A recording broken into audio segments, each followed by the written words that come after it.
ಕಳೆದ ಕೆಲ ದಿನಗಳಿಂದ ಬಿಜೆಪಿಯ ರಾಜ್ಯಾಧ್ಯಕ್ಷರು ಭಾಳ ಒಂಥರ ಇಶ್ಯೂಸ್ನ ಬಿಟ್ಟು ವೈಯಕ್ತಿಕ ತೇಜೋವಧೆಗೆ ಇಳಿದಿದ್ದಾರೆ. ನಾನು ಸನ್ಮಾನ್ಯ ಬಿಜೆಪಿ ರಾಜ್ಯಾಧ್ಯಕ್ಷರಾದಂಥ ವಿಜೇಂದ್ರ ಅವ್ರಿಗೆ ಒಂದು 4 ಪ್ರಶ್ನೆಗಳನ್ನ ಕೇಳಕ್ಕೆ ಬಯಸ್ತೀನಿ. ಸಾಧ್ಯ ಆದರೆ ಅವರು ಉತ್ತರಿಸಲಿ. ವಿಜೇಂದ್ರ ಸರ್ ಅವರೇ, ತಾವು ನಮ್ಮ ಮಾನ್ಯ ಶಿಕ್ಷಣ ಸಚಿವರಾದ ಮಧು ಬಂಗಾರಪ್ಪ ಸಾಹೇಬ್ರ ಬಗ್ಗೆ ಅದೇನೋ ಅವ್ರ ಹೇರ್ ಸ್ಟೈಲ್ ಬಗ್ಗೆ ತಾವು ಮಾತಾಡಿದ್ರಿ.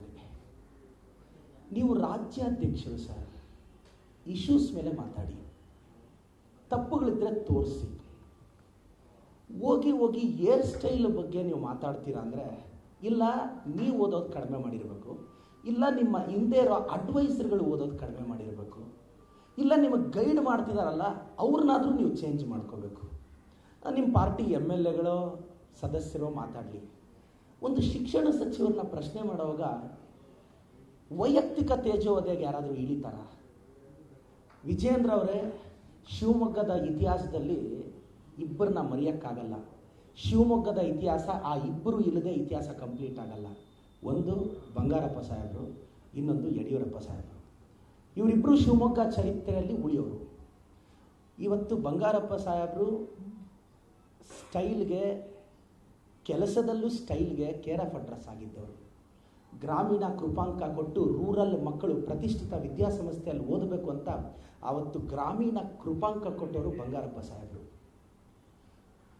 ಭಾಳಷ್ಟು ಯೋಜನೆಗಳನ್ನ ತಂದವರು ಬಂಗಾರಪ್ಪ ಸಾಹೇಬರು. ಅವ್ರ ಮಗ ಮಧು ಬಂಗಾರಪ್ಪನವರು. ಅವರು ಶಿಕ್ಷಣ ಸಚಿವರಾದ ಮೇಲೆ 12,000 ಜನರ ಟೀಚರ್ಸ್ ಪೋಸ್ಟಿಂಗ್ ಆಯಿತು. ಅದು ನಿಮಗೆ ಗಮನಕ್ಕಿಲ್ವಾ ವಿಜೇಂದ್ರ ಅವರೇ?